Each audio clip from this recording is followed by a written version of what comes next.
Hello, and welcome to this edition of Open Source in Oman, a monthly series of video interviews brought to you by the Open Source Center of Excellence in Oman, a partnership between Wipro Limited and the Oman Ministry of Transport, Communication, and Information Technology. I'm your host, Gilles Gravier, Open Source Strategy Advisor at Wipro. Our guest today is Kiarash Kiazand, who is Deputy Chief Executive Officer at CloudAcropolis in Oman. In his role, he's been very naturally significantly involved in open source activities, which we'll discuss together during our session. So, Karen, let's start with an introduction. Can you tell us a little bit about yourself, how you got into open source originally? Sure. Thanks, Jim. Basically, I've been involved into IT for the past almost 30 years. And from the beginning, like all of us, we started with programming, I guess. And so you started with C, I started with C, then you went toward Java, I went toward C Sharp, C++, and a little bit of Microsoft. And then obviously, I get more into the hardware and now cloud businesses. Cloud Acropolis has been built since, I would say, literally 4 years. We had our anniversary actually the day before yesterday, 4 years, and we have built the entire ecosystem based on open source. The reason why we built it on open source is because of the reliability, to be honest with you, and the availability of the information outside. Cool. We'll go back to Cloud Acropolis and open source a little later. For now, let's keep talking a little bit about you. So, what is for you your personal motivation when it comes to your open source activities today, and has it changed over time? To be honest with you, back, I think that was year 98 or 99, I was working on a project and I was looking for interconnected drop-down lists. Whenever you change one drop-down list, the other drop-down list should change, etc., etc. And that time, we didn't have access or the luxury to have the information at our fingertip over the internet. So we sat down, we programmed it from scratch, and we posted it on our website online, basically. Then we saw a lot of people actually downloading that code and adapting it to their own sites, mentioning our name. That wasn't the goal, to mention our name, but they used it. And then they started to post their own code on our site, which was basically at the time before the blogs are coming in. That was our own. And we benefited tremendously from that that code sharing and that open source. And since then, a lot of things that we do, regardless if it's in Cloud Acropolis or wherever else, most of the code that I write, most of the code that I use is coming from open source. And the ease of access to the developer, the ease of access to the code, to the I would say troubleshooting, and the help that we get from the open source is tremendous compared to the closed source. And we found out that, to be honest with you, from the security point of view, we get a lot more input toward a much more secure service or code compared to the closed source. So we'll get back to that aspect in a future question, absolutely, because that's really important. So since we're talking now a bit about Cloud Acropolis, so what role does open source play in Cloud Acropolis? And I imagine probably everything is open source. It's what you do, or mostly, but more than 95%, yes, it's open source. More than 95%, and the other 5% have been purchased by the big boys, by the big players. But yeah, everything that we do is open source. The platform, the virtualized platform, is open source. From the network side, we are moving toward open platform, open network operating system. 80% of the operating system that our customer needs are open source. The moment that, for example, CentOS was purchased by Red Hat or IBM, people started to move toward Rocky Linux rather than CentOS 8. And we have, I think, about 20 Rocky Linux servers for our customers already. So not only we want to go toward open source, not only we have implemented open source across the full board, the virtualization, the storage, the network, the overall management, the service management, the security management, but also our customers have moved toward open source and they want the open source to stay open source. So it's a win-win, I think. So how does that work? Do you clearly you use open source? Clearly, you make open source platforms and technologies available to your customers. Do you also participate? Do you contribute open source code? Do you fixes, updates?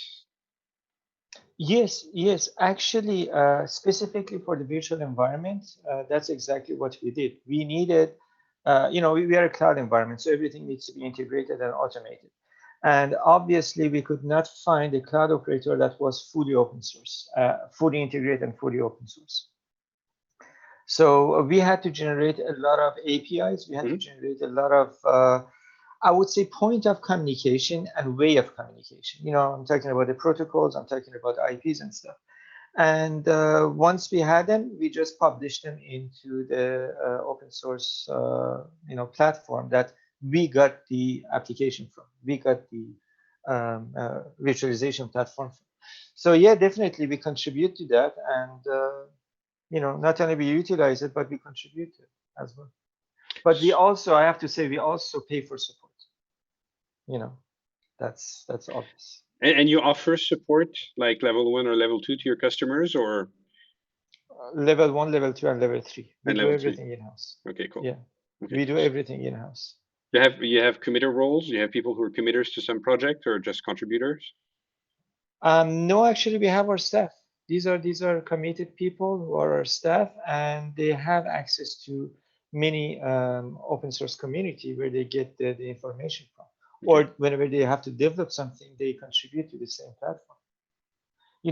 Open network, for example, Sonic is coming from Microsoft, surprisingly, and it's a very good platform and it's open source, and we contribute to that. Okay. Because of the platforms that we have, and moving from a closed source to an open source has to be online real time without downtime, and that experience has not been shared into any open source community. So therefore, we have to contribute and say, hey, this is what we did. These are the product that we utilized, and this is how we did it. Cool. Okay. So tell me a little bit back to about yourself. How did you get to being in your position at CloudAcropolis? What was your career path? Path. Well, basically, I was educated in France, obviously, in École Polytechnique. So I'm an ex somehow. Yep. And getting into my thesis, into my PhD, that was the name of it is modeling petrochemical processes, but it was computer modeling. So basically, I had to write a software that would simulate a refinery. So the input was, the composite of a brute, the temperature, the altitude, the humidity, and I would say about 150 different models, mathematical models, and then we would get the design of a refinery at the end. And so that's where my professional work literally started, to develop something that was used by the petrochemical industry. And then basically, from Institut Français Pétrole, IFP, I went to Chevron, and then from there, basically I continued in computer science. Now, when I get into a 3D programming kind of environment, that was to develop some sort of a corporate quality and I would say recording for a call center. From there, we had to develop a lot of codes, and we started with a team of 2, and we engaged about 50 different programmers.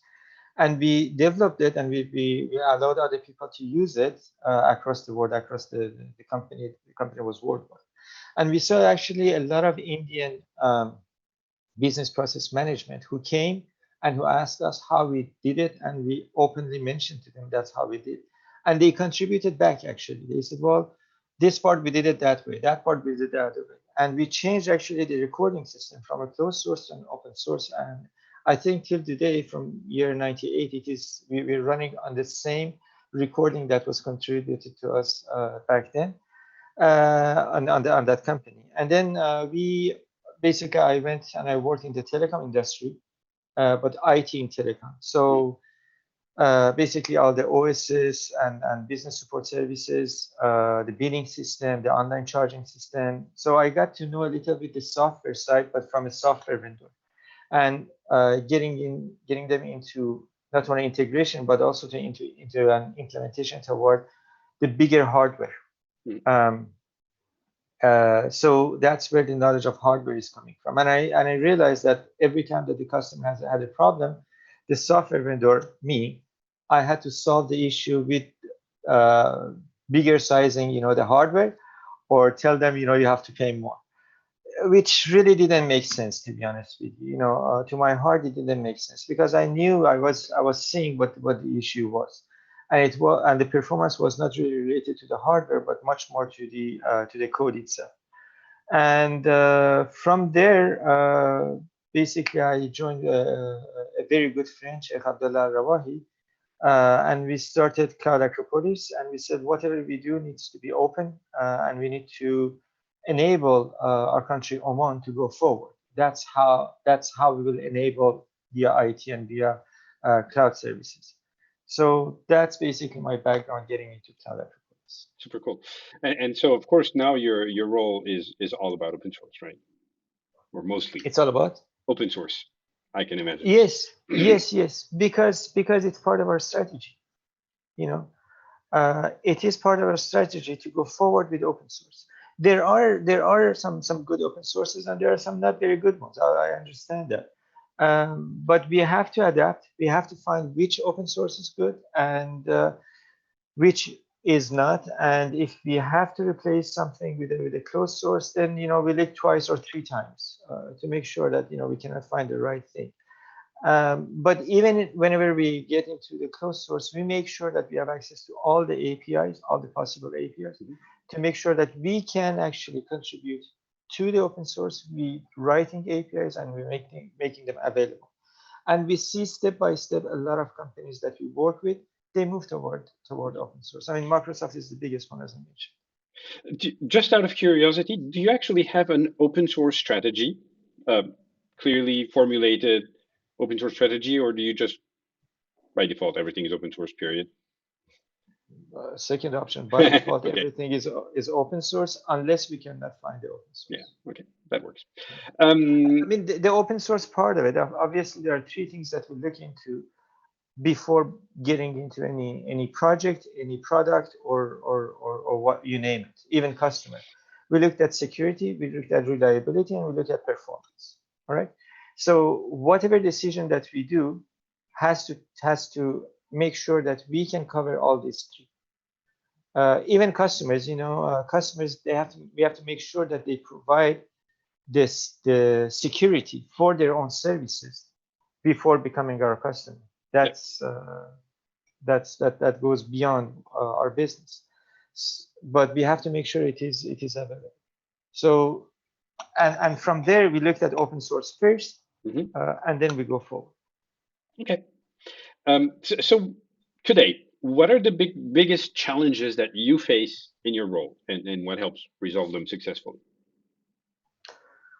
I would say lack of knowledge from our customers toward open source. They think that because we have an open source means that the service is not secure. That's what people are feeling, which is completely the opposite.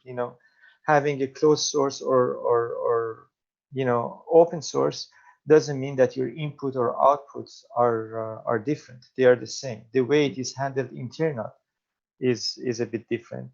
But obviously, whenever you have installed an open source operating system on your computer, not everyone can go ahead and change the code within your operating system. Absolutely. The operating system is locked enough for the users to come and get the processing that they need, the functions that they need, and go out. That's it. There's some inputs and out.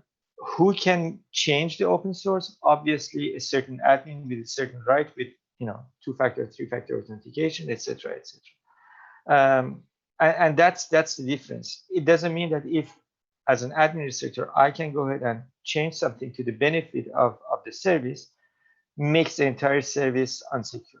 The entire patch management is, I would say, security hold, as a matter of fact, because patch is doing the same thing. They find an issue and they write the code and they implement the code. Well, an admin from our side and open source will do the same. But that's the perception of the people outside. And whenever we talk to them, some that are technical, some that are open, they would understand. Specifically the government, mainly I think because of the very good salespeople from the closed source, they seem not to follow this understanding.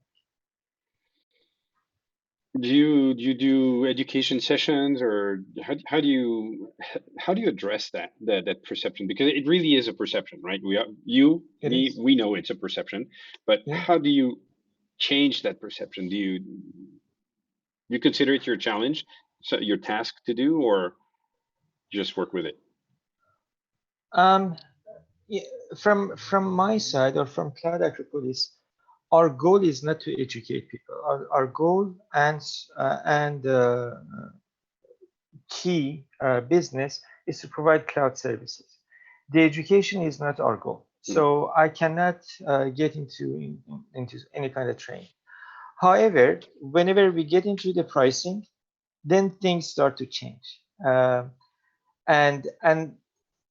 I can give you an example. Someone who wants to purchase a database, all right? So when they use, for example, Oracle or Microsoft SQL Server, well, the licenses are very expensive, and we tell them, okay, test both for 1 week, test the infrastructure, do a query on SQL Server on the same machine, and do a query on a PostgreSQL or MongoDB, NoSQL or even MySQL, and see the differences. And we have seen some of these people actually change their mind mainly because of the price.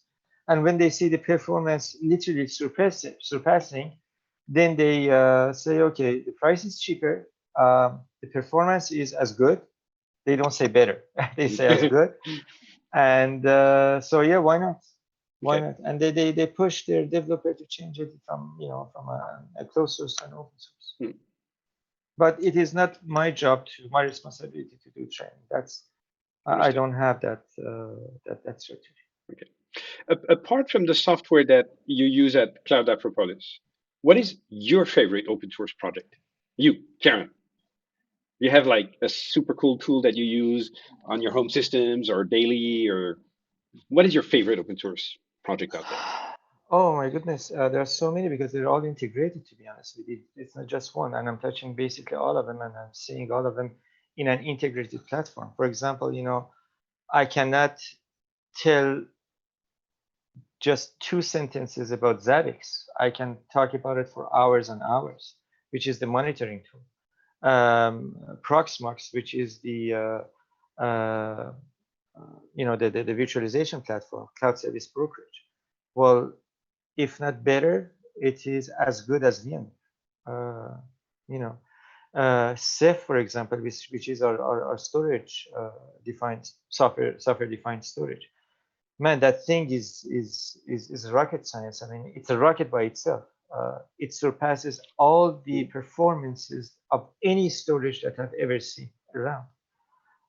We are getting performances up to 4 gigabyte, I would say, worth of reading, and 2 gigabyte worth of writing. Sorry, right? 2 gigabyte writing and 4 gigabyte reading. That's unheard of. That's unheard of. I mean, the SSDs that the big boys are offering, we cannot achieve that. And for how much? Nothing. Yep. So it's the ecosystem that needs to work fine, and all these different components works perfectly fine whenever they're integrated well. And as a matter of fact, we have 50% of our revenues coming from overseas. So We have customers, our own customers from overseas who are telling us, okay, when are you going to come to country X and Y, Dubai and Saudi, to open the same kind of business, because we cannot work with the local providers here. They're not available, they're not reliable, and whenever we want to add something, it takes forever. For us, it's all automated. And to me is, how come if they call themselves cloud, how come they don't have automatic service provision? It just doesn't make sense to me, but apparently it does to some people. Anyhow, I cannot mention about one name, to be honest, because we are touching every single one of them every day, and that enables our customer to see the security, reliability, performance, but also ease of access. Within one portal, they can see the billing, they can order new things, they can reduce their infrastructure, they can do the monitoring that they want, they can create tickets, you name it. It's one portal, and all these different components are pushing somehow the information toward that portal. Super. I have two more questions to conclude this interview. The first one is, do you have an ask, for the audience? What could they do? What could our audience here do to make your open source activities easier, better, more efficient? If you were to say to the rest of the world, do this, it will help us. Learn how to code, man. Learn how to code. W3schools.com. Just go there. Just grab the simplest one, PHP, HTML, and step by step go to Java or whatever else. It doesn't matter, Python or whatever, and learn how to code and enjoy it. I'm not talking about hello world. Obviously that's the first thing that you learn while you're coding. But do something. I'm sure everyone has an idea, and that will change the economy and will ensure that the GDP is addressed properly. I mean, take a look at what happened in year 2009, 2010 in US, and the transition from a blasted economy to an economy that makes sense today. Take a look at what is happening in Singapore or in China, for the sake of it. And people within my region, we are still oil-based, and it doesn't make sense because 20% of students are IT-based. And they are still being sponsored by the big boys rather than actually coding themselves, unfortunately.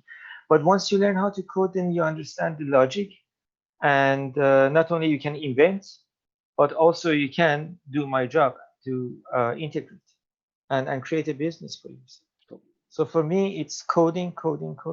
Okay. And so maybe leveraging the fact that people should learn how to code, if somebody were to ask you, how do I start contributing to open source? What would your suggestion be?